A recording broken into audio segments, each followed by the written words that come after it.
वास्तुशास्त्र आणि कर्म ह्याचा डायरेक्ट संबंध स्पिरिच्युअल आस्पेक्टनी आहे. सो मूर्ती जेव्हा अधू होते तेव्हा ते त्रास समोरच्या माणसाला किंवा ते निगेटिव्ह एनर्जीजला ॲब्झॉर्ब करतं आणि त्यामुळे ते त्या घरामध्ये पण तेच फेकतं. सो दिस इज कॉल्ड वास्तू सायकोलॉजी. इथे येतं आकारशास्त्र आणि दुसरं येतं दिशाशास्त्र. वास्तुशास्त्रानुसार देवघरात मृत व्यक्तींचे फोटो ठेवणे योग्य आहे का? म्हणजे साऊथ ही एक क्षीण दिशा आहे, तिथे एनर्जी संपुष्टात येते. म्हणून आजच्या जगामध्ये जे मुलांची रूम आहे, पहिलं तर ती कुठल्या स्थानात सिच्युएटेड आहे ते फार मॅटर करतं. सेकंड, तो जो पण स्टुडंट आहे, जो साधक आहे, तो कुठे बसलाय. वास्तू प्रिन्सिपल्सवरती जर तुम्ही इंटिरियर्स केलं तर बाय डिफॉल्ट ते एक सपोर्टिंग एनर्जी क्रिएट करतं. तर ते एक टाईप ऑफ पॉवरफुल मॅग्नेट बनतं वेल्थला अट्रॅक्ट करण्यासाठी, हेल्थला अट्रॅक्ट करण्यासाठी, तुमची सायकोलॉजी पीसफुल ठेवण्यासाठी. पंचमुखी हनुमानाचा जो फॉर्म आहे हे फंक्शनिंग करतो की protection from that unknown energy. शुभ लाभ हे स्पेसिफिक त्या कलरमध्ये जर त्या दरवाजाच्या प्लेसमेंटनुसार, त्याच्या डिरेक्शननुसार लावलं तर ते अजून हेल्प करेल. पण मग घरात मल्टिपल लोक, अनेक लोक राहतात, नवरा बायको मुलं, तर नेमकं कोणाच्या कुंडलीनुसार त्याचे सोल्युशन्स देत असतात, ज्याचं नाव त्या रेंट अग्रीमेंटवरती लिहिलेलं आहे. अच्छा, बाय डिफॉल्ट त्याच्याच नावाने ती एनर्जी फ्लो होते. असे कुठले होम क्लिन्झिंग रेमेडीज तू सांगू शकतेस का? अगदी सोपे.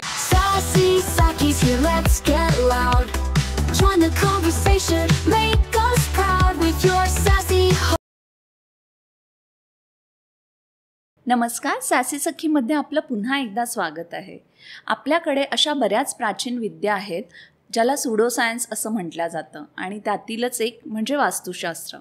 वास्तुशास्त्राबद्दल बऱ्याच लोकांच्या मनात अनेक प्रश्न आहेत, कुतूहल आहेत आणि बरेच गैरसमजही आहेत. आणि हेच गैरसमज दूर करून त्या वास्तू या विषयावर ऑथेंटिक आणि जेन्युइन माहिती देण्यासाठी आज आपल्यासोबत आहेत Srushti Ambiraj. Srushti by profession she is interior designer आणि by passion she is Vastushastra consultant. Srushti is a founder of Vastu Mantra and Vastushakti. Hello, welcome Srushti. Srushti, तुझं खूप खूप स्वागत आहे सासी सखीमध्ये. Thank you so much for inviting me. कसं वाटतंय? छान वाटतंय. ऑफकोर्स असं फ्रेंड्ससोबत बोलायला आणि तुमचं सासी सखी हे शब्द पण असा आहे की म्हणजे नाव पण असं आहे की त्याच्यातून मस्त वाटतंय, फ्रेंड्स सारखं वाटतंय. आणि मग आता आपण विषयाला सुरुवातच करूया. तर वास्तुशास्त्राला सुडो सायन्स असं पण म्हणतात. आणि बरेच वेळा असंही होतं की काही लोकांचं म्हणणं असतं की वास्तुशास्त्रामध्ये काही लोकांना घाबरवून रिमेडीज पण दिल्या जातात. सो याबद्दल तुझं काय म्हणणं आहे? आता तुमच्या या प्रश्नांमध्ये ॲक्च्युली दोन वेगळे प्रश्न आहेत की वास्तुशास्त्र एक सुडो सायन्स का म्हटलं जातं आणि रेमेडीजबद्दल आपण नेक्स्ट ह्याला बोलूयातच. पहिलं तर मला असं सांगायचं आहे की कारण वास्तुशास्त्राला सुडो सायन्स ह्याच्यासाठी म्हणतात काही लोक, कारण की आत्ताची जी प्रणाली आहे म्हणजे सायन्सला प्रूव्ह करायची किंवा एखाद्या गोष्टीला प्रूव्ह करायची जी एक लॅब टेस्ट वगैरे केली जाते किंवा एक्सपेरिमेंट्स केले जातात आणि मग त्याच्यावरनं ते सांगितलं जातं की हां बाबा हे खरं आहे. तर हे जे आत्ताची जी पद्धत आहे टेस्टिंग करायची किंवा एक्सपेरिमेंट करायची, ती जी पद्धत आहे त्या पद्धतीमध्ये अजूनपर्यंत वास्तुशास्त्राबद्दल हाफच्या वरती गोष्टी प्रूव्ह झाल्या आहेत, पण काही गोष्टी प्रूव्ह नाही झाल्या आहेत. म्हणून काही क्रिटिक्स किंवा काही असे सायंटिस्ट किंवा काही असे लोक आहेत जे ह्याला म्हणतात की अशा प्रकारचं हे सुडो सायन्स आहे की ज्याला काही क्लेम्स करतात विदाऊट एनी प्रूफ्स बेसिकली. मला ह्याच्यावरती एक गोष्ट सांगावीशी वाटते की प्लीज अंडरस्टँड की वास्तुशास्त्र हे एक आर्किटेक्चरल सायन्स आहे, हे एन्व्हायरमेंट बेस्ड सायन्स आहे आणि ह्याच्याबद्दलचे एक्सपेरिमेंट्स किंवा ह्याच्याबद्दलचं लॅब टेस्टिंग म्हणू शकतो ते 4000च्या पेक्षा जास्त वर्षापूर्वी वेद पुराणांमध्ये त्यावेळेसचे जे पंडित ऋषीमुनी जे कोणी होते त्यावेळेस त्यांनी केलेलं आहे. आता ते आपलं अनफॉर्च्युनेट आहे की त्यावेळेस त्यांनी त्यांच्या लिमिटमध्ये जेवढं त्यांना तिथे एक्सपेरिमेंट करता आलं आणि त्याचं एक रेकॉर्ड ठेवता आलं ते वेदांमध्ये पुराणांमध्ये त्यांनी ठेवलं. पण ते डिस्ट्रॉय केलं गेलं मधल्या काही काळामध्ये. जसं इंग्रजांनी आपल्यावरती राज्य केलं, मुघलांनी बऱ्याच गोष्टी, नालंदा युनिव्हर्सिटीसारखं सगळ्यात प्रगल्भ असलेली युनिव्हर्सिटी जिथे सगळ्या गोष्टींचे प्रूफ्स हे वेद आणि पुराणामध्ये म्हणजे एका बुक फॉर्मॅटमध्ये ते रेकॉर्ड्स ठेवले होते. याचा अर्थ जर रेकॉर्ड्स आहेत याचा अर्थ काय की कोणीतरी ते केलेलं आहे, एक्सपेरिमेंट केलेलं आहे. एवढंच आहे की ते 4000-5000 वर्षापूर्वीचं असल्यामुळं पुढच्या जनरेशनपर्यंत यूज तोपर्यंत हळूहळू ते फेड झालं. त्यामुळे काय झालं, दुसऱ्या पाश्चात्य संस्कृतीच्या माइंडसेटमुळे लोकांच्या डोक्यामध्ये एक गोष्ट आली की नाही ह्याचं काही प्रूफ नाही आहे. बट ट्रस्ट मी असं सांगेन लीना आणि मिनल की ह्याचे प्रूफ्स आहेत आणि ह्याचे प्रूफ्स त्यावेळेस त्यांनी दिलेले आहेत. म्हणून पण इंडियन संस्कृती किंवा भारतीय संस्कृतीमध्ये अगोदरचे जे पण देवळं आहेत, प्राचीन देवळं आहेत किंवा काही मॉन्युमेंट्स आहेत किंवा काही असे आर्किटेक्चरल काही बिल्डिंग्ज आहेत जे अजूनही टिकलेत. मग टिकलेत म्हणजे काय, हा प्रूफ आहे ना की इतके वर्ष ते चाललंय. म्हणजे याचा अर्थ ते त्या पद्धतीने आर्किटेक्चरल सायन्सनुसार किंवा एका स्टँडर्ड ऑपरेटिंग प्रोसिजरनुसार ते बांधलं गेलं. ती बिल्डिंग बांधली गेली म्हणून त्या बिल्डिंगचं जे पर्पज होतं त्यावेळेसचं ते पर्पज सॉल्व होत गेलं. आणि प्लस त्याचं एक one of the best purpose हा होता की ते टिकलं पाहिजे हजारो वर्ष, आणि ते टिकलं. आपण स्वतः तिरुपती बालाजीचं टेम्पल बघतो किंवा अशी किती टेम्पल्स आहेत, म्हणजे मी नाव घेत बसलं तर तसंच राहील. जसं महालक्ष्मी कोल्हापूरचे जे आहेत किंवा राजे महाराजांचे जे वाडे आहेत उदयपूर, जयपूर वगैरे, तिथे हे काय आहे, हे बेसिकली वास्तुशास्त्राचं हे एक खूप मोठं प्रूफ आहे. पण प्रूफ असून सुद्धा काही लोक त्याला मानत नाहीत कारण की ते जे नॉलेज आहे, तो जो अवेअरनेस आहे, तो या मधल्या काळामध्ये, इंग्रजांच्या काळामध्ये, मुघलांच्या काळामध्ये तो फेड होत गेला. आणि आपण स्वतःसुद्धा किंवा आपले पॅरेंट्ससुद्धा आपल्याला असं सांगतात हे मायथॉलॉजी आहे, ह्याच्यावर विश्वास ठेवू नकोस, तू तुझ्या कर्मावर विश्वास ठेव, तू तुझ्या कामावर विश्वास ठेव, हे असं काही नसतं, घरच असतं किंवा एक स्पेसच असते, असं आपण स्वतःच त्यांना असं सांगतो की ह्याच्या पाठीमागे काही सायन्स नाही आहे. म्हणून लोक त्याला सुडो सायन्स म्हणतात. बट टू बी फ्रँक, आत्ता म्हणजे ह्या इरामध्ये आफ्टर कोरोना लोकांना हे समजून गेलेलं आहे. कारण की लोक किती वेळ घरात राहायची, अर्धा तर त्यांचं आयुष्य ऑफिसमध्ये जायचं, त्याच्यापेक्षा जास्त आयुष्य त्यांचं रोडवर जायचं ट्रॅफिकमध्ये, आणि त्याच्यापेक्षा जास्त आयुष्य त्यांचं मग त्या घरामध्ये जायचं. सो कुठल्या गोष्टीला तुम्ही कसं एक्सपेरिमेंट करणार, तुम्ही घरात त्या वास्तूत राहायला पाहिजे ना, मग तुम्ही एक्सपेरिमेंट करणार की हा बाबा जर आपण ईशान्येला देवघर ठेवलं तर ते कसं आपल्याला बेनिफिट देतं. हे अनुभव करण्यासारखी गोष्ट आहे आणि ती अनुभव करण्यासाठी तुम्ही तिथे पाहिजे ना. पण आपण आत्ताच्या या रोजच्या धक्काधक्कीच्या जीवनामध्ये इतके आपण बिझी झालो आहे की आपल्याला असं वाटतं की जोपर्यंत कोणी प्रूफ देत नाहीत किंवा जोपर्यंत कोणी मला ते काही त्याचा एक बेस स्टडी देत नाही तोपर्यंत मी या गोष्टीला मानणार नाही. आणि मग आपण त्याला सुडो सायन्स म्हणून डिक्लेअर करतो, विच इज, मला असं वाटतं की हे चुकीचं आहे. कारण हे सुडो सायन्स नाही आहे, हे कालांतराने हळूहळू कळेल. काही लोक त्यांच्या मताने, ओपिनियन्स डिफरंट असू शकतात का तर त्यांनी वास्तुशास्त्राला वेगळ्या पद्धतीने एक्सपिरियन्स केलंय, किंवा रादर मी तर असं म्हणेन एक्सपिरियन्सच नाही केलं, माहितीच नाही. इन्फॉर्मेशनचा जर सप्लायच नाही, अप्लाय कुठून करणार आणि रिझल्ट कसा येणार. त्यामुळे त्याला काही लोकांनी सुडो सायन्स हे त्यांच्या कम्फर्टसाठी, त्यांच्या ईजसाठी त्यांनी म्हटलेलं आहे. बट येस, आत्ता बरेच एक्सपेरिमेंट्स चालू आहेत आणि बरेच एक्सपेरिमेंट्स आत्ताच्या पद्धतीने लॅब टेस्टिंग वगैरे चालू आहे आणि लोक त्याच्यातून काही ना काहीतरी बऱ्याच गोष्टी काढत आहेत. So soon it will not be a kind of pseudo science for खूप कमी लोक अशी राहतील की ज्यांचं फक्त ते ओपिनियन असेल, बाकी तर त्याचे प्रूफ्स असतील. तू बोलता बोलता जे मेन्शन केलं की आपल्याला सांगितलं जातं की आपले कर्म चांगले करा आणि हे काय नसतं. तर ओरिजिनली असं म्हटलं जातं की आपण जे काय एक्सपिरियन्स करतोय या लाईफमध्ये, जे काय प्रॉब्लेम्स आहे किंवा ज्याही गोष्टी आहे, ते सगळं म्हणजे आपल्या मागच्या जन्मीच्या कर्मांची फळं असतात. सो ह्या सिच्युएशन्स आपण वास्तू रेमेडीज किंवा ह्यांनी चेंज करू शकतो, किंवा काय रिलेशन आहे कर्माचं आणि वास्तूचं? Very good question. Actually yes. कसं आहे, वास्तुशास्त्र आणि ऑफकोर्स कर्माचा ह्याचा थेट नाही पण इनडायरेक्टली तर नक्कीच संबंध आहे, आणि आध्यात्मिक दृष्टिकोनातून डायरेक्ट संबंध आहे. येस, इनडायरेक्टली असंच आहे की जो व्यक्ती जे काम करतो त्या हिशोबाने त्याला त्याचं फळ मिळतं.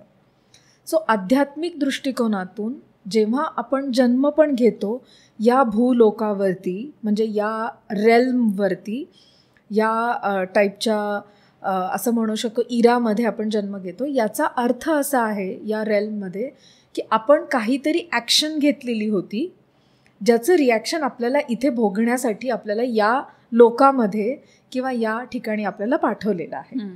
सो काय असतं की जेव्हा आपण आपले भोग भोगत असतो, चांगले पण भोग असतात. नेहमी कर्म म्हटलं की लोकांच्या डोक्यामध्ये एक निगेटिव्हच येतं, पण असं नाही आहे. म्हणजे सगळ्यात मोठं उदाहरण म्हणजे अंबानी फॅमिली. ते त्यांचं चांगली कर्म ते भोगतायत ना, फळं भोगतायत. इट्स नॉट की त्यांचं सुद्धा वय जे आहे त्या वयामध्ये अजून असे बरेच लोक आहेत ज्यांनी बिझनेस त्या पॉइंट ऑफ व्ह्यूनी करून सुद्धा त्यांना तसं फळ नाही मिळालं.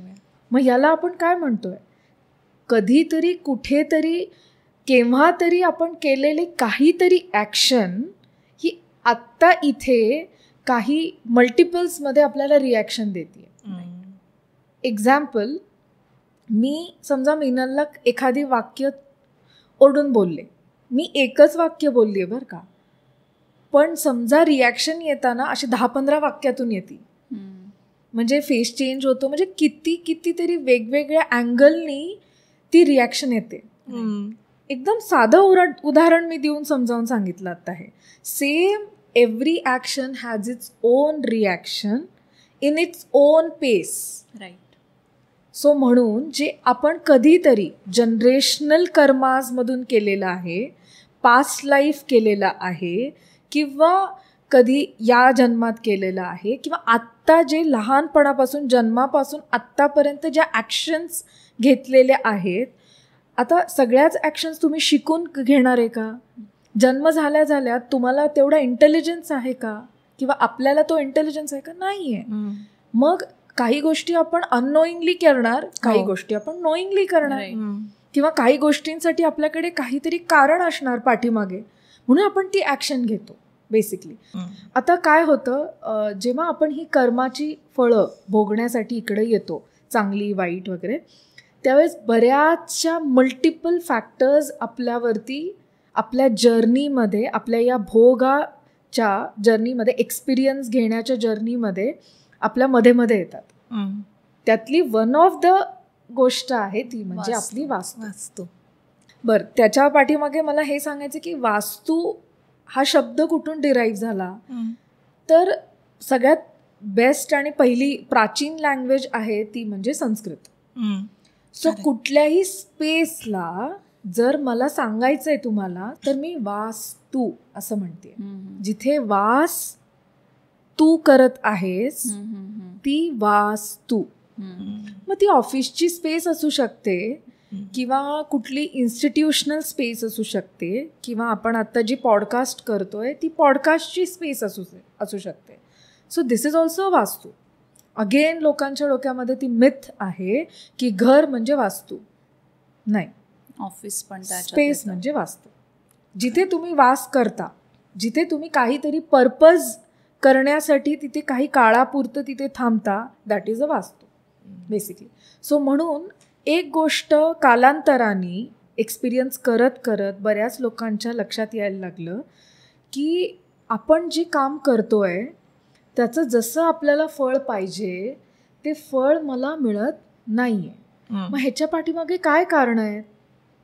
मग काही इंटलेक्च्युअल लोकांनी, काही एज्युकेशन बॅकग्राऊंडनी सांगत गेलं की डिसिप्लिन पाहिजे, सकाळी उठलं पाहिजे, एक्सरसाइज केलं पाहिजे. आणि काही स्पिरिच्युअल आस्पेक्टनी जी लोक काम करतात त्यांनी हे लक्षात आलं की नाही, फक्त आपण जे हाताने डोक्याने जे कर्म करतो ते नाही, त्याच्या व्यतिरिक्त पण काही गोष्ट आहे जी इनडायरेक्टली आपल्यावरती परिणाम करतीये आणि त्या रिझल्टला कॉम्प्रोमाइज करतीये किंवा त्या रिझल्टवरती परिणाम करतीये. हे जेव्हा लोकांच्या लक्षात यायला लागलं तेव्हा मग त्यांचा शोध सुरू झाला. आणि मग लक्षात आलं की येस, वास्तुशास्त्र आणि कर्म ह्याचा डायरेक्ट संबंध स्पिरिच्युअल आस्पेक्टनी आहे. जे आपण भोगतोय ते भोगण्यासाठी हा जो यंत्र आहे, हा जो स्पेसला जे आपण एका फॉर्ममध्ये बांधलेलं आहे, 4 भिंतींमध्ये बांधलेलं आहे, ते आपल्या ब्रेनवर, आपल्या बुद्धीवर, आपल्या शरीरावर, आपल्या ॲक्शन्सवर, फ्युचर ॲक्शन्सवर परिणाम करत आहे. हे जेव्हा लक्षात आलं तेव्हा येस, जसं तुम्ही आत्ता मला प्रश्न विचारला की वास्तुशास्त्र आणि कर्माचा संबंध आहे का? येस आहे. ज्यांचे खूप चांगले कर्म आहेत आणि त्यांना चांगला लक्झुरी लाईफ एक्सपिरियन्स करायची आहे, त्यांना बाय डिफॉल्ट असंच यंत्ररूपी वास्तू मिळतं की जे मनी मॅग्नेट, म्हणजे काय की अर्थ, काम, मोक्ष आणि जे 4 पिलर्स आहेत ते सगळं मिळतं. असंच आहे. आणि त्याला धार्मिक प्रूफ्स पण आहेत वेद आणि पुराणांमध्ये. त्यावेळेसचे केले गेलेले काही एक्सपेरिमेंट्स किंवा लोकांनी जे एक्सपिरियन्सेस घेतले होते ते वेद आणि पुराणांमध्ये त्यांनी संस्कृत भाषेमध्ये मंत्ररूपीमध्ये त्यांनी लिहून ठेवले होते बेसिकली. येस. हल्ली इंटरनेटवर बरेच मिथ्स आणि अशा काही गोष्टी असतात. त्यातलंच एक म्हणजे की घरात तुटलेली मूर्ती ठेवू नये, अशुभ असतं, किंवा तुटलेला आरसा पण ठेवू नये असं पण म्हणतात. हे खरं आहे का? हो, अगदीच खरं आहे. त्याचा अगदी वास्तुशास्त्राशीच संबंध आहे असं नाही आहे. पहिलं तर एक समजून घेऊ की वास्तुशास्त्र एक दिशाशास्त्र आहे पहिलं. दुसरी गोष्ट म्हणजे वास्तुशास्त्र हे एक आर्किटेक्चरल फिलॉसॉफी आहे, आर्किटेक्चरल स्टँडर्ड ऑपरेटिंग प्रोसिजर आहे, स्टँडर्डायझेशन आहे की पूर्वेतून जो नॅचरल सनपाथ येतोय त्याचा आपल्या बॉडीवर, आपल्या बुद्धीवर परिणाम होण्यासाठी आपल्याला सूर्येकडनं खिडकी पाहिजे बेसिकली. सो हे जे पण सायन्स आहे की बांधकाम कसं करावं, हे जे पण सायन्स आहे त्या सायन्सच्या हिशोबाने पुढे वास्तुशास्त्र हे डेव्हलप होत गेलं बेसिकली. सो जसं तुम्ही म्हणालात की मूर्ती किंवा आरसा हे एक फॉर्म आहे, त्याची एक आयडियल फॉर्मेशन आहे, राईट, त्याचं एक आयडियल असं फॉर्म असू शकतो असं आहे. पण ते जेव्हा ब्रेक होत आहे म्हणजे त्याच्या आयडियल फॉर्ममधून ते बाहेर येत आहे, बाय डिफॉल्ट आपल्याला ते अपंग झाल्यासारखं वाटणार आहे. Are you getting my point? कारण की वास्तुशास्त्रामध्ये हा एक नियम आहे की फॉर्म फॉलोज फंक्शन. सो शास्त्र म्हणजे काय की त्या पद्धतीने बनवा असं ते गाईडलाईन्स आहेत बेसिकली. सेम आरशाचं किंवा मूर्तीचे काही गाईडलाईन्स आहेत आणि त्या पद्धतीने ती मूर्ती बनवली त्याच्या एका स्टँडर्ड फॉर्मॅटमध्ये किंवा त्याचा पर्पज सॉल्व्ह होण्यासाठी तो शेप बनवला गेला, तो फॉर्म बनवला गेला. पण तो जेव्हा तो फॉर्म सोडून देतो म्हणजे ते ब्रेक होतं, बाय डिफॉल्ट ते आपल्याला अधू वाटतं, आपल्याला ते अपंग वाटतं. मग अशी वस्तू ती पर्पज परत सॉल्व्ह करून देणार आहे का तुम्हाला? आरशाचं पर्पज काय होतं की तुम्ही सुंदर दिसताय की नाही हे बघण्यासाठी किंवा तुम्ही कसे दिसताय हे बघण्यासाठी. पण तो ब्रेक झालाय तर is it following the purpose? No. If it is not following the purpose मग ते दुसरं पर्पज पण करू शकतं ना. Are you getting my point? जसं फॉर एक्झाम्पल आपली बॉडी जी आहे, समजा कोणाला असं मला दोष द्यायचा नाही आहे, पण समजा आपल्याला नेत्र नाही आहेत, आपल्याला दिसत नाही आहे, म्हणजे काय आपल्याकडे एक शक्ती किंवा एक आपल्याकडे इंद्रिय नाही आहे, म्हणजे कुठेतरी आपण कमतरता महसूस करतोय. म्हणजे या डोळ्याचं जे पर्पज आहे ते सॉल्व नाही होत. सेम तसंच त्याचे मग ड्रॉबॅक्स पण आहेत ना, तो भोगतो ना मनुष्य. सेम तसंच आहे, जर आरसा फुटला तर त्याचं जे मेन पर्पज आहे की आपण कसं दिसतोय हे बघण्यासाठी आपण आरसा वापरतोय, ते पर्पज तर सॉल्व होत नाही, ते तर ध्येय साध्य होत नाहीये. मग ते दुसरं ध्येय साध्य करतं. म्हणजे काय करतं, ज्या अशा काही गोष्टी आहेत ज्याला काही पर्पजच नाही आहे, म्हणजे काही त्याला असं म्हटलं जातं नकारार्थी ऊर्जा. त्याला डेफिनेशन अशी दिली गेली की काहीतरी बोलायला पाहिजे ना त्याला, तुम्ही नाव काय देणार त्याला. सो मग लोकांच्या लक्षात आलं की ही अशा टाईपची ऊर्जा क्रिएट करतं की जे पर्पज सॉल्व नाही करत, म्हणजे ते नकारार्थी ऊर्जा आहे. म्हणून जेव्हा त्याचा जो ओरिजिनल फॉर्म आहे तो ते सोडतं, हात हाताच्या जागेवर नाही आहे, कान कानाच्या जागेवर नाही आहे, ब्रेन ब्रेनच्या जागेवर नाही आहे, तर बाय डिफॉल्ट जसं आपलं शरीर अधू आहे तसं वास्तू पण अधू होते, मिरर पण अधू होते, ती मूर्ती पण अधू होते. सो मूर्ती जेव्हा अधू होते तेव्हा ते त्रास समोरच्या माणसाला किंवा ते निगेटिव्ह एनर्जीजला ॲब्झॉर्ब करतं आणि त्यामुळे ते त्या घरामध्ये पण तेच फेकतं किंवा त्या कमर्शियल स्पेसमध्ये, त्या इंडस्ट्रीजमध्ये किंवा त्या इन्स्टिट्यूशन्समध्ये, त्या स्पेसमध्ये ते त्याच टाईपची एनर्जी फेकायला चालू करतं. बस दॅट्स द ओनली पॉईंट. जेव्हा फॉर्म हा चुकीचा असतो तेव्हा it gives you a negative impact on the thinking pattern basically. So that is called वास्तू सायकोलॉजी. त्या स्पेसची सायकोलॉजी चेंज होते. सो म्हणून ह्या गोष्टी खऱ्या आहेत की शक्यतो तुटलेलं फुटलेलं काय उपयोग नाही, त्याचं पर्पज सॉल्व होणार नाही. आता मग ते ठेवून तरी काय करायचं, त्याला डिस्कार्ड केलेलं कधीही चांगलं. येस. आपण आरशाबद्दल बोलत होतो तर त्याबद्दलच आणखीन एक आहे की आरसा हा बेड समोर नको असायला असं म्हटलं जातं. ह्याच्यात काही तथ्य आहे का? इट इज जस्ट वास्तुशास्त्र हे अगेन कुठल्या तरी एका ध्येयाला साध्य करण्यासाठी त्याचा एक आयडियल फॉर्मॅट बनवला गेला. सो इथे येतं आकारशास्त्र बेसिकली आणि दुसरं येतं दिशाशास्त्र. काय होतं, जेव्हा बेडच्या समोर मिरर हा कुठल्या तरी शेपमध्ये आहे तर त्या दिशेला जेव्हा तो सिम्बॉल येतो किंवा तो आकार येतो तर तो दुसऱ्या टाईपचं, म्हणजे जे मेन पर्पज आहे ते न करता वेगळ्या टाईपचं पर्पज ते सॉल्व करायला बघतं किंवा ते निगेटिव्हली घेतं. सो तिथे तो आकार चालत नाही, पहिली गोष्ट. दुसरी गोष्ट, समजा चौकोनी मिरर आहे जो की भिंतीसारखाच आहे, त्या शेपमध्ये आहे, पण तो बेडवरतून आपण जेव्हा उठतो सकाळी सकाळी सगळ्यात पहिलं आणि डोळे उघडतो तेव्हा तो कुठला लाईट रिफ्लेक्ट करतोय त्या पद्धतीने आपल्या डोक्यामध्ये थॉट प्रोसेस स्टार्ट होते. सो दिस इज कॉल्ड वास्तू सायकोलॉजी बेसिकली. आणि त्यामुळे काय होतं, आता हे पण एका एक्सपेरिमेंटनी सिद्ध झालेलं आहे की समजा तुम्ही बेडवरनं सकाळी सकाळी लवकर उठल्यानंतर पहिलं आरशामध्ये बघितलं तर काही लोक घाबरतात.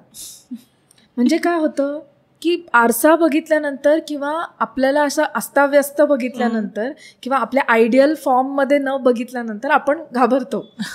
म्हणजे काय, पहिलं सकाळी उठल्या उठल्या आपण निगेटिव्ह इमोशन्समध्ये उठतो, दॅट इज फिअर.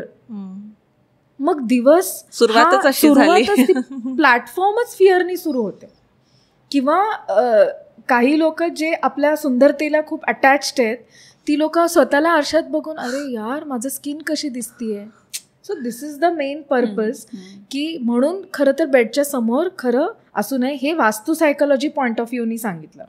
आता दिशेच्या पॉईंट ऑफ व्ह्यूनी सांगायचं तर जर जेव्हा आपण झोपतो आणि समोर आरसा आहे, आरसा जर चुकीच्या दिशेला लावलेला असेल तर तिथे जो लाईट येऊन त्या आरशावरती पडतो तर आरसा जे रिफ्लेक्ट करतो ती एनर्जी, ती लाईटच्या फॉर्मॅटमध्ये जी एनर्जी रिफ्लेक्ट करतं ते चुकीच्या दिशेला असल्यामुळं चुकीची एनर्जी रिफ्लेक्ट करतं. अच्छा. फॉर एक्झाम्पल, समजा ते साऊथच्या वॉलवरती लावलेलं आहे आरसा, तर नेहमी ते निगेटिव्ह एनर्जीजलाच रिफ्लेक्ट करतं बेसिकली. म्हणजे साऊथ ही एक क्षीण दिशा आहे, तिथे एनर्जी संपुष्टात येते. हे मी कशाला सांगायला पाहिजे, हे सूर्यच तुम्हाला सांगतो की जेव्हा सूर्य हा, जेव्हा सनपाथ जर बघितलं, सोलार पाथ जर बघितलं, तर दक्षिणेला आल्यानंतर सूर्य एकदम प्रखर असतो. तो अतिनील किरण किंवा हार्मफुल रेज तो एमिट करतोय. सेम तसंच जर तिथे जर तुमचा आरसा असेल तर बाय डिफॉल्ट ते तुमचं हार्मफुल रेजला ॲब्झॉर्ब करून ते रिफ्लेक्ट करणार आहे घरात. म्हणून पण बेडच्या समोर ते कुठल्या दिशेला आहे, कुठल्या शेपमध्ये आहे आणि त्याच्यामध्ये काय रिफ्लेक्ट होतंय, सगळ्या गोष्टी, हे सगळ्या गोष्टी मॅटर करतात. म्हणून म्हणतात की बेडच्या समोर मिरर असू नये. अच्छा. पण एक्सपिरियन्सनुसार जर मला तुम्ही विचाराल तर जर तुम्ही एक स्पिरिच्युअल साधक असाल तर जनरली सकाळी उठल्यानंतर ती लोक जनरली मेडिटेट करतात किंवा डोळे बंद करून ते ॲक्नॉलेज करतात की yes, there is a God or there is a universal intelligence or there is some energy which is working on us, किंवा त्यांनी आपल्याला बनवलेलं आहे. हे जेव्हा ते मानत असतात, ते ॲक्नॉलेज करत असतात. त्यामुळे त्यांनी सकाळी डोळे जरी उघडले तरी त्यांना आरसा असो किंवा दुसरं काही पण समोर असो, it doesn't matter. So again हे प्रत्येक माणसावरती पण आहे आजकालच्या की त्याचा इफेक्ट होतो का. पण जनरलाइज टर्ममध्ये इतक्या धक्काधक्कीच्या जीवनामध्ये लोक एवढं सगळं बघत बसत नाहीत. म्हणून आम्ही एक स्टँडर्ड बनवून टाकतो किंवा आजकालचे लोक ते स्टँडर्ड बनवून टाकतात की बेडच्या समोर आरसा नसावा. असा काही हार्ड अँड फास्ट रूल नाही आहे त्याच्यामध्ये. शक्यतो पेशंट्स वगैरे असतील ज्यांची ऑलरेडी शारीरिक एनर्जी डाऊन झालेली आहे, त्या लोकांनी तर बेडच्या समोर मिरर्स वगैरे ठेवू नये, कारण की ते एनर्जी खूप फास्ट रिफ्लेक्ट करतात. वास्तुशास्त्रानुसार देवघरात मृत व्यक्तींचे फोटो ठेवणे योग्य आहे का? नाही. जर एका शब्दात म्हणायला गेलं तर येस, नाही. कारण अगेन प्रत्येक हे जे शास्त्र लिहिले गेले, म्हणजे मंदिरशास्त्र असो किंवा वास्तुशास्त्र असो किंवा पितृशास्त्र असो की पितृंचे जे पण शास्त्र असो, हे काही पर्पज म्हणजे ध्येयाला धरून ते शास्त्र बनवले गेले होते. सो जे मृत व्यक्ती आहेत ते पास्ट आहे आणि देवघर जे आहे हे फ्युचर किंवा प्रेझेंट आहे बेसिकली. सो जो व्यक्तीनी किंवा त्या पर्सननी फॉर्म सोडला आहे, म्हणजे शरीर सोडलं आहे, त्या व्यक्तीचं फक्त आपण ॲक्नॉलेज करू शकतो. त्याचे एफर्ट्स किंवा त्याचं रिलेशनशिप आपण समजू शकतो की हा माझे पप्पा होते किंवा आहे.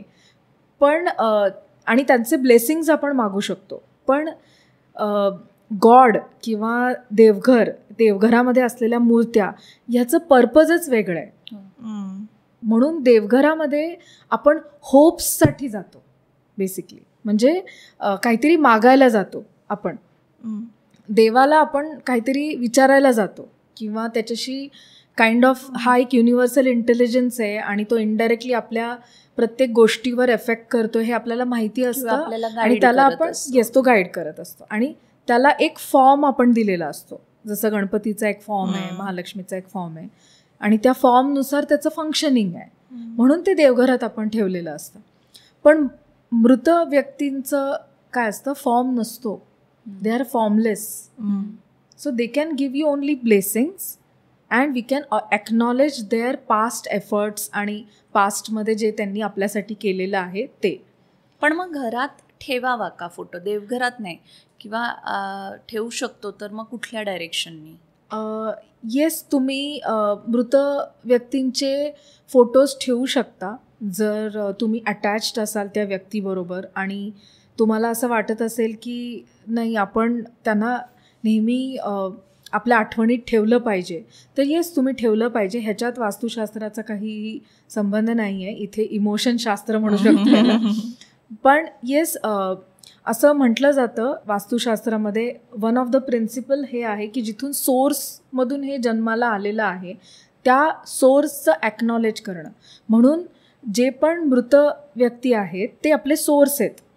म्हणून जर त्यांचा फोटो आपण ठेवलं आणि तो वास्तुशास्त्रानुसार क्षीण दिशेला म्हणजे दक्षिण, जिथे ऑलरेडी क्षीण होत गेली आहे त्यांची एनर्जी किंवा त्यांचं अस्तित्व, त्यांना जर तुम्ही दक्षिणेच्या भिंतीला लावलं तर त्यांना गती मिळते पुढच्या लोकामध्ये जायला.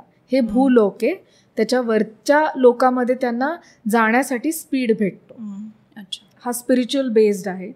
काही सायंटिफिक लोकाजच मानत नाहीत, तिथून सुरुवात आहे ती गोष्ट. मग त्या लोकांना हे रिलेटेबल नाही होणार आन्सर. पण येस, जर ते पूर्वेला किंवा पश्चिमेला वगैरे असेल तर ते ध्येय साध्य नाही करणार. आणि त्यांना जी गती मिळायची आहे जाण्यासाठी, त्यांना पण एक शांती मिळण्यासाठी, त्या एनर्जीला कम्प्लिटली त्याच्या सोर्सपर्यंत जाऊन विलीन होण्याची ती नाही मिळणार. आणि वास्तुशास्त्राच्या प्रिन्सिपल्सला अनुसरून अनेक रिमेडीज सांगितल्या जातात.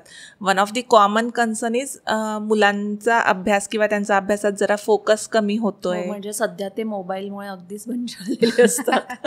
हां, तर मुलांचा फोकस वाढण्यासाठी त्यांच्या रूममध्ये आपण काय करू शकतो, किंवा ओव्हरऑल मुलांच्या रूमसाठी काही बेसिक्स तू सांगू शकशील तर? हो, नक्की. वास्तुशास्त्रामध्ये अगेन दिशाशास्त्र आणि आकारशास्त्र आणि ऊर्जाशास्त्र या प्रिन्सिपल्सच्या बेसिसवर आपण बोलूयात. ठीक आहे.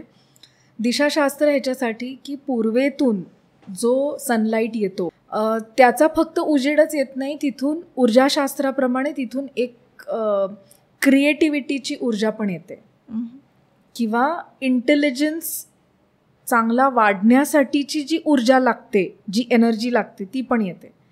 सो दिशाशास्त्रानुसार मुलांच्या रूममध्ये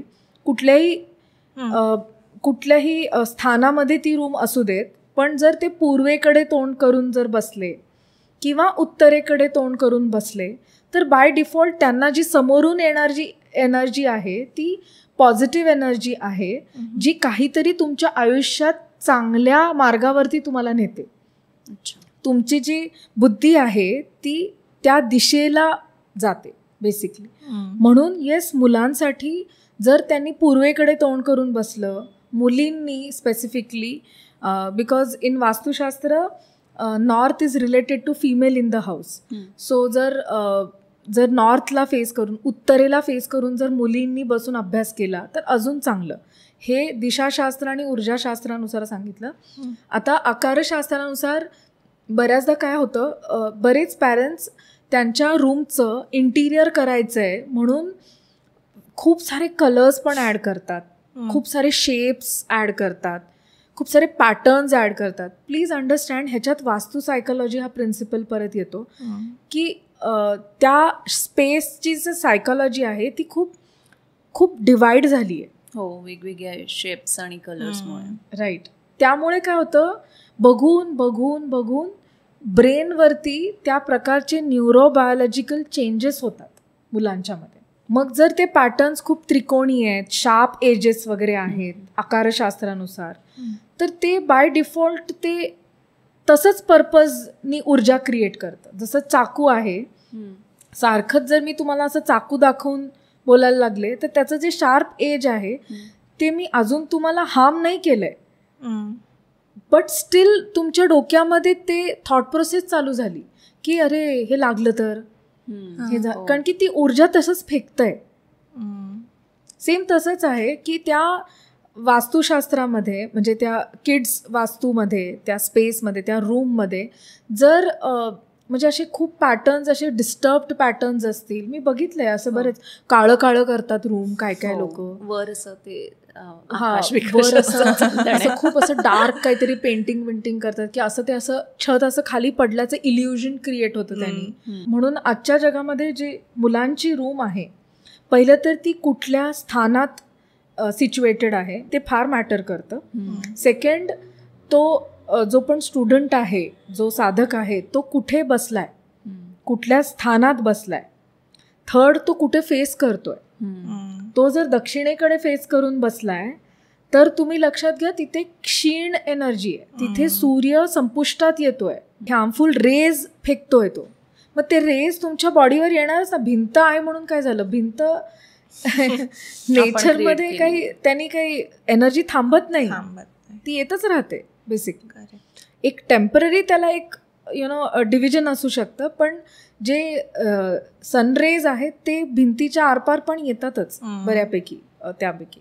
मग ते हार्मफुल जर दक्षिणेकडे फेस करून थांबलं तर त्यांची ना एक टाईप ऑफ एनर्जी गळल्यासारखी वाटेल. पश्चिमेकडे तोंड करून जर तो व्यक्ती बसला तर पश्चिम काय करतं, पश्चात म्हणजे पाठीमागं येते. म्हणजे काय की तिथे काही क्रिएशन होत नाही आहे, ते संपतंय तिथे. जे सूर्य आहे तिथे जाऊन मावळतोय, तिथे तो संपतोय. म्हणजे काय, तुमचं इंटेलिजन्स संपवतोय ते. म्हणून जेव्हा पश्चिमेकडे तोंड करून बसतो तिथून जी ऊर्जा वाहते, तिथून जे फ्रिक्वेन्सीज व्हायब्रेशन्स येतात, ते व्हायब्रेशन्स ते स्टुडंटचा जो पर्पज आहे अभ्यास करण्याचा, त्या पर्पजला काही हेल्प नाही करत. अच्छा. त्या ध्येय साध्य करण्यासाठी ते काहीही सपोर्ट नाही करत. म्हणून दक्षिणेकडे किंवा पश्चिमेकडे तोंड करून बसू नये. ओके. बेसिकली. आणि इंटिरियरमध्ये, वास्तू इंटिरियरमध्ये त्या कलर्स, तो पॅटर्न्स, त्या आकार टाईप, आकाराचं जो शास्त्र आहे त्या शास्त्राप्रमाणे तो सायकोलॉजिकली तो इफेक्ट करतो मुलांच्या आयुष्यावर. सिन्स आपण आता इंटेरियरबद्दल बोलत होतो, मुलांच्या रूममध्ये खूप सारे कलर्स किंवा पॅटर्न्स नको, सो बरेच लोक इंटेरियर करतात, तर तेव्हा त्यांनी वास्तूसाठी पण कन्सल्ट करायला हवं का? कारण आता जसं तू म्हटलं की लेट्स से मी माझ्या घराचं वास्तू करते, मला माहितीच नाही आहे की वास्तूनुसार किंवा जे काय आहे त्याच्यानुसार मला मल्टिपल कलर्स नको आहे, शेप्स नको आहे, तर कदाचित इंटेरियर डिझायनिंगच्या वेळेस दॅट. आणि मग ते हो, अगदीच बरोबर आहे तुमचं हे. कारण की आत्ताच्या मॉडर्न जमान्यामध्ये आपल्याला एवढा वेळ पण नाही आहे की आपण खूप सारे स्किल्स शिकू शकतो किंवा खूप सारं नॉलेज ग्रास्प करू शकतो किंवा खूप सारं नॉलेज असूनसुद्धा ते अप्लाय करू शकतो. मग या केसमध्ये तुमच्या घराचं, ऑफिसचं, इन्स्टिट्यूशन्सचं, इंडस्ट्रीजचं जे वास्तू प्रिन्सिपल्सवरती जर तुम्ही इंटिरियर्स केलं तर बाय डिफॉल्ट ते एक सपोर्टिंग एनर्जी क्रिएट करतं तुमचं पर्पज सॉल्व करण्यासाठी. राईट. किंवा घराचं जे पर्पज आहे, घराचं मेन पर्पज काय की आपलंसं वाटलं पाहिजे, फील असा आला पाहिजे की बस हे माझं आहे, सेफ स्पेस आहे, सेफ स्पेस आहे. आणि इथे आल्यानंतर मला रिलॅक्स्ड वाटलं पाहिजे, मला वाद नको आहेत, मला आर्ग्युमेंटेटिव्ह एनर्जीज नको आहेत, मला पीस ऑफ माइंड पाहिजे. असे बरेचसे पर्पज आहेत. बेसिकली पॉझिटिव्ह एन्व्हायरमेंट, पॉझिटिव्ह, आपण एका शब्दात बोलायला गेलं तर पॉझिटिव्ह एन्व्हायरमेंट क्रिएट झालं पाहिजे किंवा इकोसिस्टीम पॉझिटिव्ह पाहिजे. मग जर तुम्हाला पॉझिटिव्ह इकोसिस्टीम क्रिएट करायची असेल तर one of the best remedy is की तुम्ही इंटिरियर डिझायनिंग करून घेताना वास्तुशास्त्राच्या प्रिन्सिपल्सवरती जर केलं, वास्तुशास्त्रानुसार जर ते त्याचं कलर कॉम्बिनेशन, राईट, शेप्स, ज्याला मी या भाषेमध्ये असं म्हणते, कारण की मी जसं पहिलं पण बोलले तुम्हाला की माझ्या कॉन्सेप्टनुसार किंवा माझ्या एक्सपिरियन्सनुसार ती स्पेस म्हणजे ते एक शरीर आहे. सो त्या शरीराचा जो आकार आहे, त्याचे जे कलर कॉम्बिनेशन, म्हणजे त्याला आपण काही रंगसंस्कार करतो त्या शरीरावर, काही आकार संस्कार करतो, काही धातू संस्कार करतो, काही रत्न संस्कार करतो, काही वृक्ष संस्कार करतो. सो हे जे त्या शरीरावरती जे आपण संस्कार करतो हे आपण कशात दर्शवतो? इंटिरियर डिझाईनमध्ये. मग इंटिरियर डिझायनिंगमध्ये तुम्ही करणारच आहात. बघा, इंटिरियर डिझायनिंगमध्ये लोक काय काय करतात? पैसा टाकतात, टाईम, एनर्जी, पेशन्स, रिसर्च, एका गोष्टीचं सिलेक्शन, ब्रेनस्टॉर्मिंग टाकतात. प्लस त्यांचा इगो पण असतो की नाही, किंवा त्यांचा एक सेल्फ इस्टीम असतो घराचं इंटिरियर म्हणजे. मग एवढं सगळं जर तुम्ही त्या इंटिरियर डिझायनिंगवरती अवलंबून आहे, मग तेच जर तुम्ही वास्तुशास्त्राच्या प्रिन्सिपल्सवरती केलं तर ते एक टाईप ऑफ पॉवरफुल मॅग्नेट बनतं. राईट. वेल्थला अट्रॅक्ट करण्यासाठी, हेल्थला अट्रॅक्ट करण्यासाठी, तुमची सायकोलॉजी पीसफुल ठेवण्यासाठी ते इंटिरियर डिझाईनच त्या स्पेसचं सगळं बोलून जातं. साहजिकच आहे ना. तुम्ही आता जर बघितलं तर तुम्ही जेलमध्ये गेलात तर तिथलं इंटिरियर कसं आहे, हॉस्पिटलचं इंटिरियर बघा, ते त्या पर्पजनी बनवलेलं आहे. सेम घराचं जर इंटिरियर तुम्ही वास्तुशास्त्राच्या प्रिन्सिपल्सवरती केलं की जे मला पीस पाहिजे, जे तुम्ही राईटली सेड की सेफ स्पेस पाहिजे, सेफ वाटलं पाहिजे, स्टेबल वाटलं पाहिजे, मग त्यानुसार जर इंटिरियर केलं तर बाय डिफॉल्ट त्या एंड युजरला त्याचा फायदाच होणार आहे.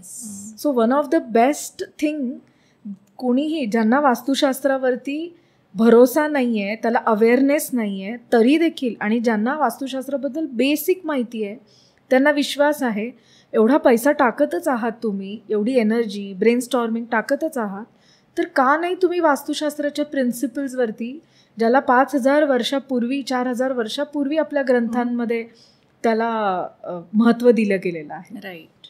सो येस, मी असंच म्हणेन की because I am a professional interior designer also, मी बघितलेलं आहे. ह्याला मी जोडून मी हे उदाहरण देईन की बरेचसे असे माझे काही क्लायंट आहेत जे माझ्याकडनं वास्तू इंटिरियर करून घेतात.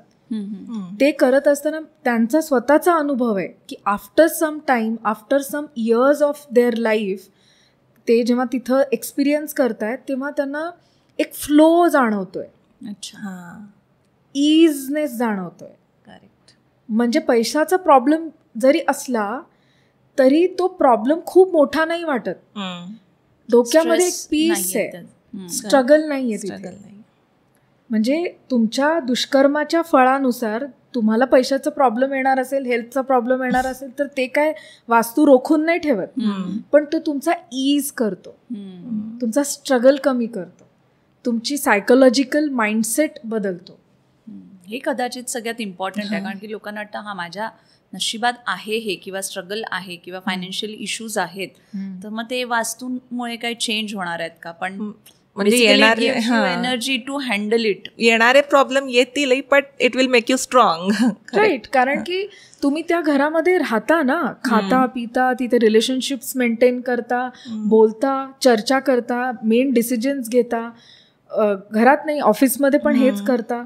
मग तुम्ही काहीतरी ध्येय साध्य करण्यासाठी ती वास्तू बांधली, त्याचं इंटिरियर केलं, मग तेच जर तुम्ही एका चांगल्या फॉर्मॅटमध्ये केलं, वास्तुशास्त्राच्या प्रिन्सिपल्सवरती केलं, तर त्यांनी तुम्हाला बेनिफिटच होणार आहे लॉंग रनमध्ये. आणि येस, माझ्या बऱ्याच क्लायंटला त्याचा बेनिफिट मिळाला आहे, खूप चांगला बेनिफिट मिळाला आहे, आणि ते त्याचं प्रूफ आहे. आणि क्लायंट तो एक्सपिरियन्स करतोय, आणि त्यांच्या फीडबॅकमुळे मला कळालं over the period of this 20 years of my experience in interior design आणि 15 years and above experience in Vastushastra, मला कळालं की अरे हे दोन्ही एकमेकांना पूरक आहेत. आणि आत्ताच्या जगात तर आहेतच. एवढा टाईम कमी आहे आणि ॲस्पिरेशन्स एवढे जास्त आहेत. त्यात जर तुम्ही वास्तुशास्त्राच्या प्रिन्सिपल्सच्या आधारावरती तुम्ही एवढा खर्च केला आणि त्याला आजूबाजूला इकोसिस्टीम क्रिएट केली, एन्व्हायरमेंट क्रिएट केली, तर it will help you definitely. तो आता आपण वास्तुशास्त्र आणि interior designing it goes hand in hand असं जेव्हा म्हणतोय, तर काही आपण घराच्या वास्तूनुसार किंवा आवड म्हणा किंवा इंटरेस्ट असेल की घराची जी एंट्रन्स असते तिथे देवाचे फोटो लावल्या जातात, कधी पंचमुखी हनुमान असतात किंवा गणपतीची फोटो किंवा मूर्ती ठेवतात, ते योग्य आहे का? वास्तूनुसार काही आहे त्याला रेफरन्स? गणपतीचा रेफरन्स आहे आणि हनुमानाचा पण आहे रेफरन्स. जो गणपतीचा फॉर्म आहे किंवा जो हनुमानाचा फॉर्म आहे, पंचमुखी हनुमानाचा जो फॉर्म आहे, हे फंक्शनिंग करतो की protection from that negative energy, protection from that unknown energy, protection from that not helpful energy. तो फॉर्म तिथे थांबवतो. तो फॉर्म ॲक्ट्स लाईक अ यंत्र, मशीन, ते थांबवतो. म्हणून येस, गणपतीचा तर उल्लेख आहेतच. गणपतीची स्टोरीच तिथून बिगिन होते की पार्वतीनी जेव्हा गणपतीला दरवाजातच बसवलं, basically to protect her privacy. Right. Right. So का बसवलं त्याचं कारणच ते आहे. तिथूनच तर त्याची सोर्स सुरू झालं ना. गणपती जन्मालाच कसा आला. म्हणून येस काही लोक करतात, पण आता प्रॉब्लेम काय ते सांगते. पूर्वीच्या काळी कसं होतं ना, एंट्रन्सला जेव्हा हजारो वर्षांपूर्वीपर्यंत किंवा चला 100-200 वर्षापूर्वीपर्यंत एंट्रन्सला ना एवढा इम्पॉर्टन्स होता की तो entrance is like amazingly decorate करायचे. असं छोटा छोटा चाललाय एंट्रन्स. एक्झॅक्टली. प्लस खूप घाण असतो बऱ्याच लोकांचा. चपला अस्ताव्यस्त पडल्या आहेत आणि त्या चपलांचं सगळं धूळ घाण. बरं, मला काय विचारायचंय, धूळ घाण दिसतीये, वास येतोय चपलांचा, सॉक्सचा वास येतोय. आपण मनुष्य असून आपल्याला छान वाटत नाहीये. यू जस्ट थिंक की ही जी युनिव्हर्सल इंटेलिजन्स आहे किंवा ही युनिव्हर्सल जी एनर्जी आहे, त्या एनर्जीला काय फ्लो होण्यासाठी हे एक ऑब्स्टॅकल म्हणून काम करतं. बाहेरूनच जायची, ती बाहेरूनच जायची. सो म्हणून ॲक्च्युली खरं सांगायचं तर आजकाल मी क्लायंट्सला सांगायला लागले की तुम्ही गणपती आणि पंचमुखी हनुमान लावू नका.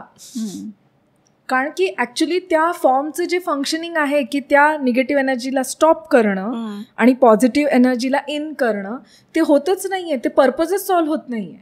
कारण की तिथे एवढा कचरा आणि एवढी गर्दी असते. कारण की आपल्याकडं ते डिसिप्लिन नाही आहे की चप्पल उचलायची आहे, त्याच्या जागच्या जागी ठेवायची आहे. ते ठेवायला आपल्याला जो आळस नावाचा शत्रू आपल्या अंगात आहे किंवा माझा मूड नाही आहे किंवा इमोशन जे टर्ब्युलन्सेस आहेत त्याला आपण इतकं इम्पॉर्टन्स दिलेलं आहे की ह्याला कोणी इम्पॉर्टन्स देत नाही. म्हणून लीना, ॲज यू सेड की खरं सांगायचं तर ॲज अ वास्तू कन्सल्टंट मी ना वास्तू बघून मी ठरवते की यांना काय रेमेडी, की ह्यांना गणपती सांगू की नको सांगू. पण येस, ह्याला वेदांचा आणि पुराणांचा ह्याला आहे. म्हणून तुम्ही खूप प्राचीन जेवढे पण वास्तू बघाल तिथे तुम्हाला द्वारपाल दिसतील. तिथे एखाद्या कुठल्या तरी देवीचं देवाचं काहीतरी फॉर्म दिसेल. हो, हे आहे. पण आत्ताच्या या फ्लॅट सिस्टीममध्ये किंवा बंगलो सिस्टीममध्ये ते तितकंसं लाभदायक नाही आहे. म्हणून न ठेवलेलं बरं. त्याचं विटंबना करण्यापेक्षा इट इज बेटर की ते तसं न ठेवलेलं बरं. त्याचा फायदा होण्यापेक्षा नुकसानच होईल बेसिकली. नाही, तुम्ही तसे डिसिप्लिन्ड असाल, तुम्ही स्वच्छता प्रेमी असाल तर ठेवा, नक्की लावा. आणि मग मेंटेन करा. आपण घराच्या एंट्रन्सबद्दल बोललो तर बऱ्याच वेळा आपण तिथे शुभ लाभ हे लावतो किंवा स्वस्तिक असतं. तर हे जे चिन्ह आहे याचं काय महत्त्व आहे? अगेन इथे आकारशास्त्र हे वास्तुशास्त्राचं प्रिन्सिपल लागू होतं. पहिलं तर गोष्ट शुभ किंवा लाभ हे किती पॉझिटिव्ह वर्ड्स आहेत ना. म्हणजे ते बोलताना सुद्धा किती छान वाटतं. तर फॉर एक्झाम्पल समजा दरवाजाच्या बाहेर काही लोक लावतात. अगेन मी सगळ्यांना ते म्हणजे सांगत नाही की ॲज अ रेमेडी म्हणून तुम्ही ते लावा म्हणून. तो हा वैयक्तिक प्रश्न आहे. कारण की माझ्या घरात दरवाजात येऊन बेल वाजवल्यानंतर 1-2 सेकंद 5 सेकंद किंवा 1 मिनिट थांबणारा जो व्यक्ती आहे तो ते शब्द वाचून असा अरे हां शुभ लाभ, एक पॉझिटिव्ह त्याला एक अप्रोच येतो. म्हणून पण ॲक्च्युली पूर्वीच्यापासनं जेव्हा दरवाजात येऊन थांबणारा जो माणूस आहे त्यांनी काही निगेटिव्ह थिंकिंग केलं असेल, निगेटिव्ह पॉईंट ऑफ व्ह्यूनी आलं असेल तर त्यांनी ते वाचून तरी त्याचा थॉट्सचा जो एक रोख आहे तो निगेटिव्हकडे नसताना पॉझिटिव्हकडे वळेल. म्हणून या शब्दांचा खूप महत्त्व आहे. म्हणून या शब्दांचा म्हणजे जन्म झाला बेसिकली. म्हणून शुभ लाभ हे लावलेलं चांगलंच आहे, वादच नाही. मी तर असं म्हणेन ह्याच्यामध्ये तुम्ही रंगशास्त्र पण वापरू शकता की शुभ लाभ हे स्पेसिफिक त्या कलरमध्ये जर त्या दरवाजाच्या प्लेसमेंटनुसार त्याच्या डिरेक्शननुसार लावलं तर ते अजून हेल्प करेल. प्लस शुभ लाभ हे लिहिल्याचा जो शेप आहे तो शेप पण जरा शास्त्रोक्त पद्धतीने लिहिला तर त्याने अजून हेल्प करेल. समजा मेटलमध्ये लिहिला, समजा त्या वास्तुशास्त्रानुसार दिशाशास्त्रानुसार त्या दिशेला तो एखादा मेटल पाहिजे, तो धातू संस्कार करायला पाहिजे त्या घरावरती, त्या एंट्रन्सवरती, तर त्या धातूमध्ये जर शुभलाभ करून घेतलं तर it will again help you. Basically. Added benefit आहे त्याचा. सो मी पण ह्याचा उल्लेख कुठेही शास्त्रात ॲज सच नाही आहे. शास्त्रात ह्याचा उल्लेख आहे की दरवाजावरती किंवा दरवाजाच्या तिथे उंबऱ्याच्या तिथे काही पॉझिटिव्ह गोष्टी लिहिलेल्या असायच्या पूर्वीच्या काळी. सो त्याचा उल्लेख आहे की तुम्ही काही पॉझिटिव्ह लिहिलं असेल, काही मंत्र लिहिलेला असेल दरवाजावरती, तर it absorbs that energy, it absorbs that vibrations, that frequency of universal intelligence basically. So yes, Shubhlabh जर कोणाला आवडत असेल लावायला तर त्यांनी अवश्य लावावं. पण त्याच्यात हे आकारशास्त्र, रंगशास्त्र, धातुशास्त्र, दिशाशास्त्र ह्याचा वापर करून त्यांनी ते जर लावलं तर it will act like a Vastudosh remedy basically. आणि स्वस्तिक पण सेम. स्वस्तिकच्या बद्दल बोलायला गेलं तर it's a very good symbol. ह्याला शास्त्रोक्त पद्धतीचा एक बेस आहे, कारण की तो एक सिम्बॉल असा आहे की जो एनर्जी क्रिएट करतो व्हायब्रेशन्सला, निगेटिव्ह व्हायब्रेशन्सला किंवा तिथल्या फ्रिक्वेन्सीजला चेंज करतो. म्हणून स्वस्तिकला खूप अनन्यसाधारण महत्त्व आहे. पण काही लोक ते उलटं लिहितात, चुकीच्या पद्धतीने लिहितात, कारण की स्वस्तिक लिहायची पण एक शास्त्रोक्त स्टँडर्ड ऑपरेटिंग प्रोसिजर आहे, त्याची लिहिण्याची पद्धत आहे. पण त्या पद्धतीने नाही लिहिलं तर त्याचा पर्पज नाही सॉल्व्ह होणार. एका स्पेसिफिक घरामधल्या कुठल्या कॉर्नरला, ईशान्य कॉर्नरला वगैरे जर शुभ लाभ किंवा असे जे पॉझिटिव्ह अफर्मेशन्स आहे, शुभलाभ एक पॉझिटिव्ह अफर्मेशन आहे. शुभलाभ घराच्या आत पण लावू शकतो? हो, का नाही. अच्छा. युजली आपण ते एंट्रन्स बघायची बिकॉज ऑफ दिस रिझन, वास्तू सायकोलॉजी बेसिकली, की एंटर करणाऱ्या व्यक्तीचं बघितल्यानंतर थॉट प्रोसेस चेंज व्हावी आणि पॉझिटिव्ह एनर्जी जी पण येते त्याला पण एक शेप मिळावा, त्याला एक कलर अट्रॅक्ट करावा म्हणून. आणि एंट्रन्सच्या डिरेक्शन, म्हणजे एंट्रन्स डोअरच्या डिरेक्शन बद्दल काही आहे का, की ह्या डिरेक्शनला असलेलं चांगलं किंवा या डिरेक्शनला अगदीच बिग नो? वास्तुशास्त्रानुसार सगळ्या दिशेंमध्ये तुम्ही एंट्रन्सेस ठेवू शकता. पण दिशेमध्ये म्हणजे आता कसं होतं की उत्तर म्हटलं ना तर दिशा काय फक्त एकाच पॉइंटला असते असं नाही, ती पूर्ण 45 डिग्रीजमध्ये असते किंवा त्या पूर्ण एरियामध्ये असते. तो झोन असतो. दिशा म्हटलं की लोक ॲक्सिस पकडतात किंवा तो पॉइंट पकडतात, तसं नाही आहे बेसिकली. म्हणून प्रत्येक दिशेला उत्तर, पूर्व, दक्षिण, पश्चिम या प्रत्येक दिशेला ना काही एक असं म्हणू शकतो एक मशीनसारखं आहे. ते वास्तुशरीर आहे आणि त्या वास्तुशरीरामध्ये जेवण कुठून घालायचं आहे तर या तोंडातनं घालायचं आहे. तुम्ही जेवण दुसरीकडनं कुठं घालू शकता का आपल्या शरीरामध्ये? नाही. सेम तसंच वास्तू शरीरामध्ये काही स्पेसिफिक पोर्टल्स आहेत, काही स्पेसिफिक ओपनिंग्ज आहेत जिथून एनर्जी फ्लो होते. It is a gateway to positive energy to enter in to that space. म्हणून दक्षिणेकडे सुद्धा जिथून दुर्गा एनर्जी एंटर करते तिथे जर त्यांचा एंट्रन्स असेल तर त्यांना बेनिफिटच देतो. ओके. सेम पूर्वेतून जर जयंत, इंद्र या दोन देवांच्या म्हणजे झोनमधून जर एंट्री असेल तर it will help them a lot. कारण की त्या मशीनचं, त्या वास्तुशरीराचं तो गेटवे आहे एनर्जी ॲब्झॉर्ब करण्याचा. पण काय होतं आजकालच्या ह्याच्यामध्ये की उत्तरेला चांगलं, पूर्वेला चांगलं, हे जनरलाइज झालं. की दक्षिणेला नको, हे एक एक्झॅक्टली हे जनरलाइज झालं. उत्तरेला एंट्रन्स चांगला, पूर्वेला एंट्रन्स चांगला. हा मी ना फ्लॅटचा ना पूर्वेला एंट्रन्स आहे, नाही, it will not help you. आणि म्हणूनच ॲक्च्युली कालांतराने प्रॉब्लेम काय झाला की लोक पूर्वेचा एंट्रन्स जरी घेतला तरी त्यांची लाईफ काही सुरळीत नाही आहे. उत्तरेचा एंट्रन्स असला तरी देखील त्यांची लाईफ सुरळीत नाही, त्यांना जशी पाहिजे तशी ती नाही आहे.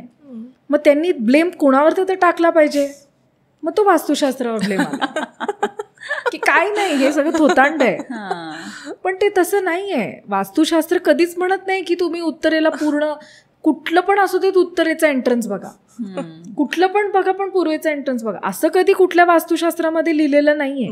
वास्तुशास्त्रात स्पेसिफिकली सांगितलेलं आहे की जे व्हायब्रेशन्स एंटर करायचं किंवा फ्रिक्वेन्सीला मॅच करायचं जो एरिया आहे त्याच एरियामधून तिथूनच तुमचा एंट्रन्स असेल तर it will give you benefits or it will give you the negative impact of it. Right. So Leena, as you said की कुठला असावा एंट्रन्स, तर वास्तुशास्त्रामध्ये ह्याचा अजून एक उल्लेख आहे, मी हे सांगू इच्छिते. जी खिडकी आहे किंवा जो बाकीचे दरवाजे आहेत जिथून आपण नेचरशी कनेक्टेड आहोत, एन्व्हायरमेंटशी कनेक्टेड आहोत, सन पाथ मून पाथशी कनेक्टेड आहोत, ते पण एनर्जीचे गेटवेज आहेत आपल्या त्या वास्तुशरीरामध्ये एंटर व्हायचे. म्हणून मी एंट्रन्सपेक्षा आत्ताच्या फ्लॅट सिस्टीममध्ये मी असं सांगेन की तुम्ही एन्व्हायरमेंटशी कसं कनेक्टेड आहात, ते वास्तुशरीर त्या एन्व्हायरमेंटशी कसं कनेक्टेड आहे, that is more important than your entrance.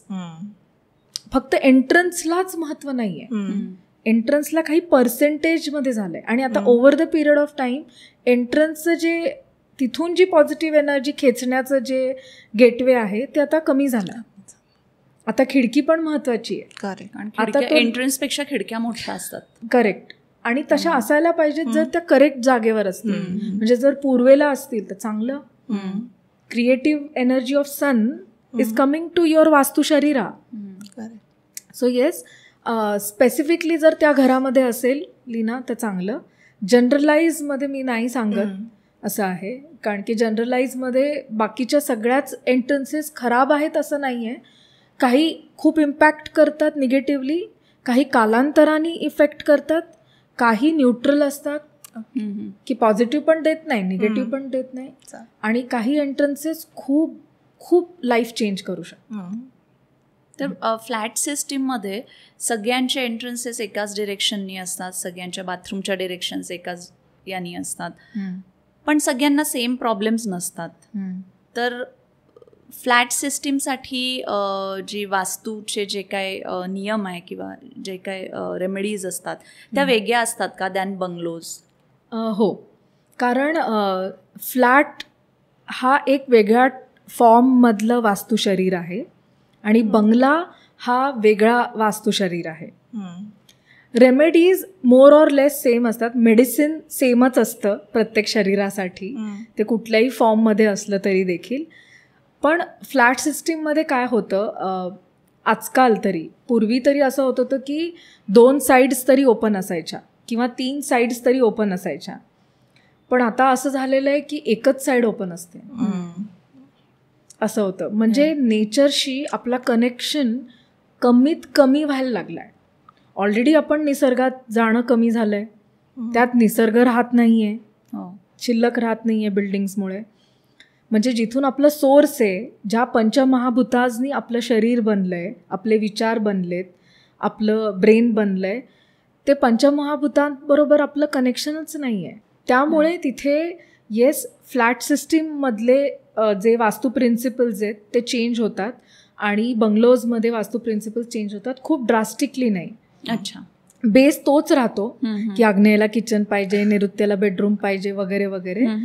पण येस, ह्याच्यामध्ये आता कस्टमायझेशन आलंय. अच्छा. म्हणजे ह्याच्यामध्ये असं आहे की त्या घरामध्ये ते वास्तुशरीर जो व्यक्ती वापरणार आहे, जो एंड युजर तो वापरणार आहे, त्याच्या कर्मानुसार. आता इथे येतं आपला पहिला प्रश्न, जे कर्म आणि वास्तू एकमेकांशी, इवन ॲस्ट्रो वास्तू जे आजकाल म्हणतात तेही it is based on, yes, based on that. So coming back to this question also की ॲस्ट्रो वास्तूचं जर आपण बघायला गेलं, त्या व्यक्तीचं जो एंड युजर आहे, जो ती स्पेस वापरणार आहे, जो त्या पर्पजसाठी तो वापरणार आहे, त्याचं नक्की बिझनेस कोणता आहे, त्याचा जॉब प्रोफाईल कोणता आहे, बेसिकली त्याचं काय काम आहे, बरं त्याची कुंडली काय सांगते, त्याची कर्माची फळं काय आहेत, त्याला चांगली आहेत वाईट आहेत. पण मग घरात मल्टिपल लोक, अनेक लोक राहतात, नवरा बायको मुलं, तर नेमकं कोणाच्या कुंडलीनुसार त्याचे सोल्युशन्स असतात किंवा सगळ्यांच्याच? अच्छा.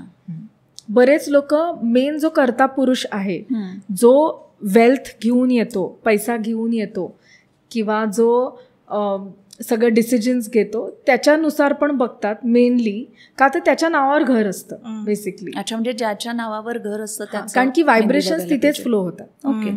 म्हणून ज्याच्या नावावर घर आहे, समजा नवरा बायको आहे, ते दोघांच्या नावाने आहे, पण त्यांच्यामुळे त्यांची मुलं पैदा झाले तर बाय डिफॉल्ट त्यांचं पण ॲस्ट्रोलॉजी तिथे मॅटर करतं.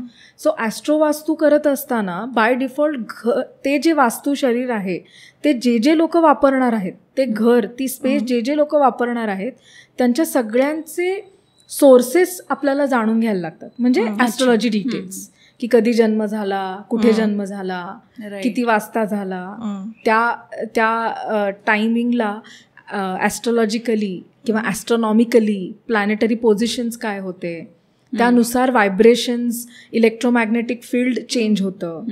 सो येस, त्यानुसार घराचं सुद्धा सगळं चेंज होतं.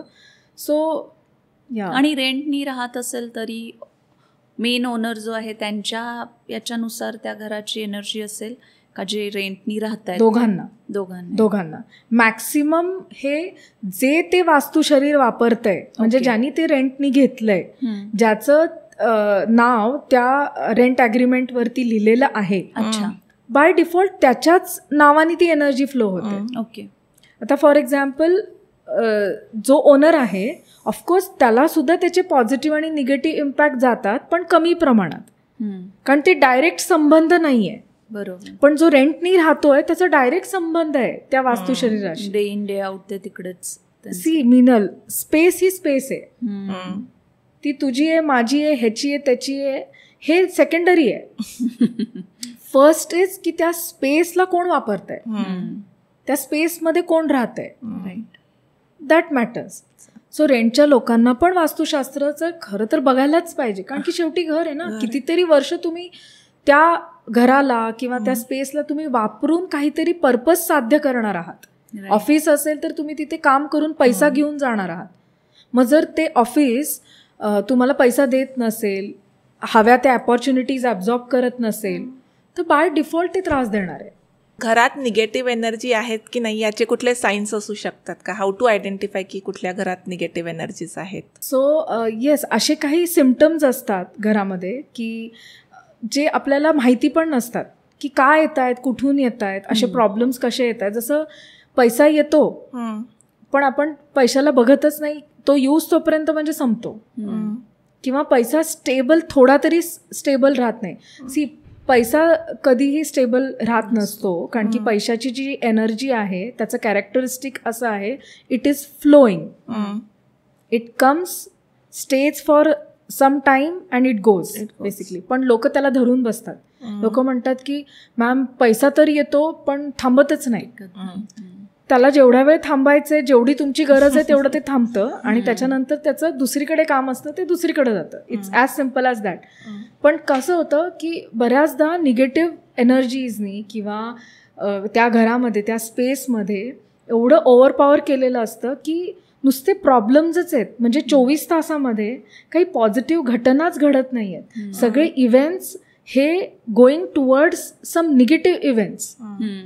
ॲक्सिडेंटच झाला, हेल्थ इश्यूजच आले, पैसा संपला, चोरी झाली, किंवा नुकसान झालं, किंवा लग्नच ठरत नाही आहे, किंवा मुलांचा अभ्यासाकडे लक्ष. आत्ता आम्ही मागे ज्या घरामध्ये होतो त्या घरामध्ये माझा मुलगा एकदम कॉन्सन्ट्रेटली लक्ष देऊन अभ्यास वगैरे करायचा. इथे आल्यापासून सगळंच बिघडलंय.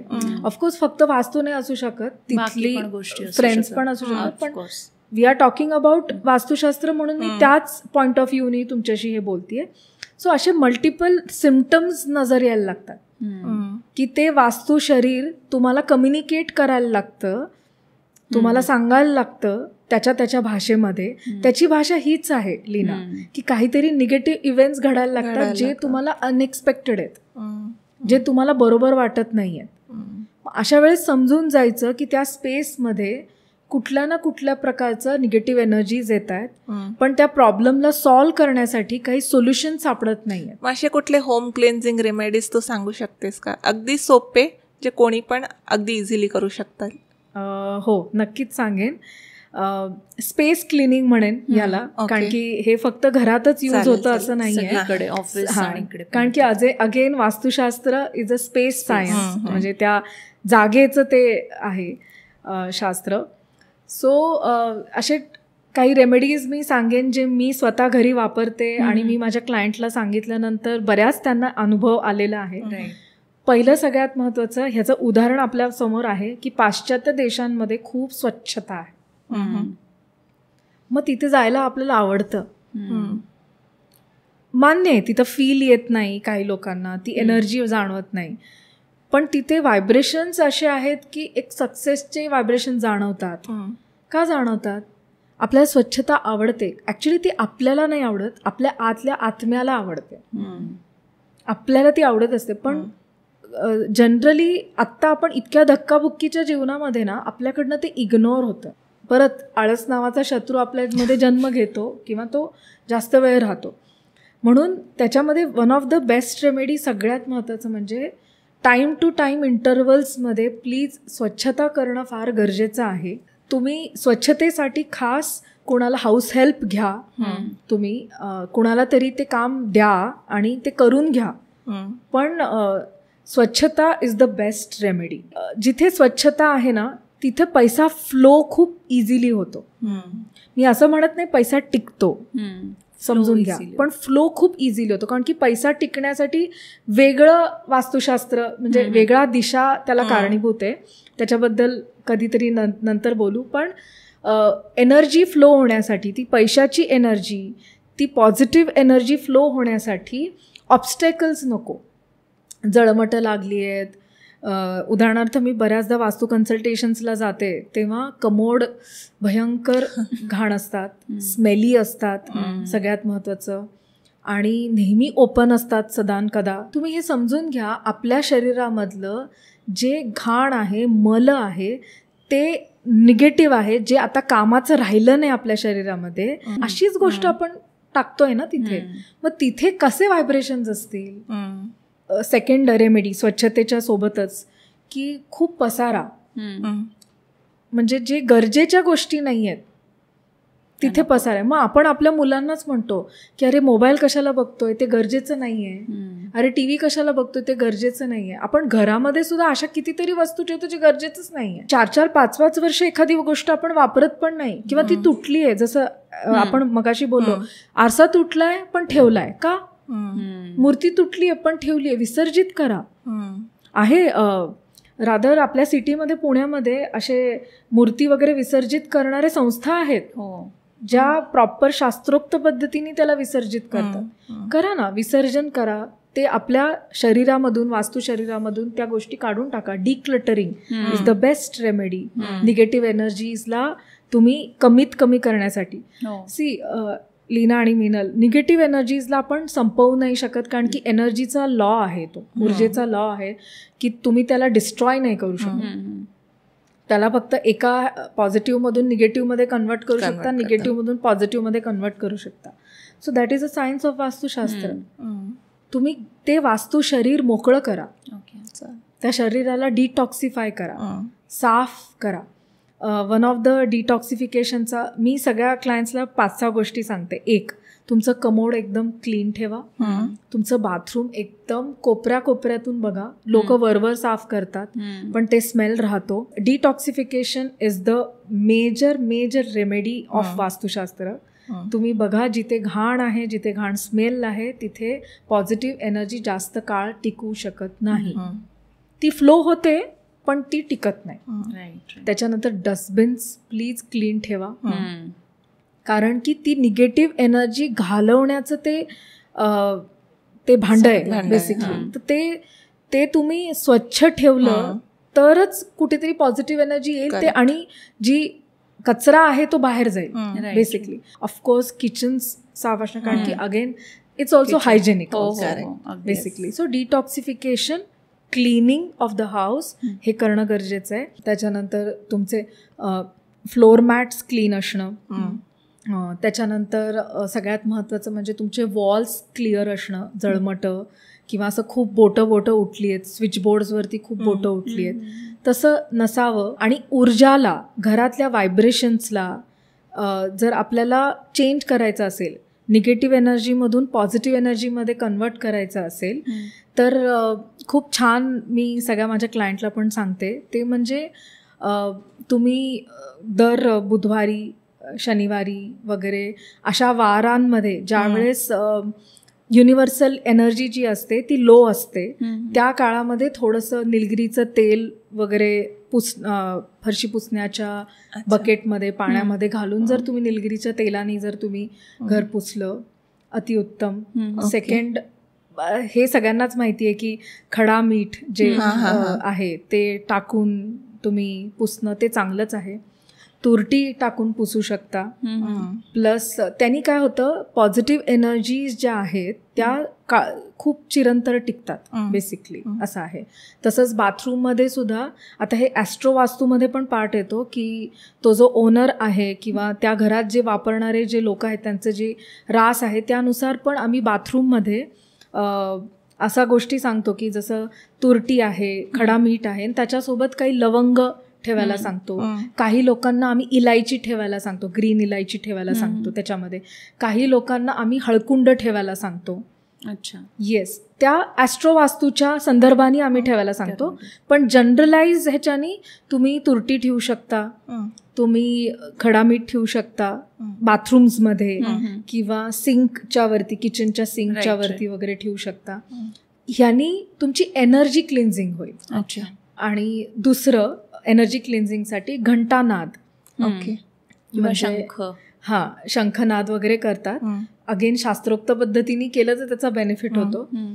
पण घंटानाद ह्याला खूप जास्त शास्त्र नाही आहे, त्यामुळे तुम्ही पूर्ण तिथे घरामध्ये घंटानाद करत तुम्ही संध्याकाळचं जेव्हा जी मेन सोर्स एनर्जी आहे, सन एनर्जी आहे, ती संपुष्टात आलेली असते, तेव्हा निगेटिव्ह एनर्जी जास्त करून तिथे स्टेबल झालेली असते. म्हणून संध्याकाळचं जेव्हा तुम्ही घंटानाद वगैरे करता दिवा लावून वगैरे, तर नॅचरली ती निगेटिव्ह एनर्जी घराच्या बाहेर जाणं किंवा दुसरीकडे फ्लो होणं ती फ्लो होत राहील. सो दोषमुक्त घर कुठलंच नाही, बॉटम लाईन.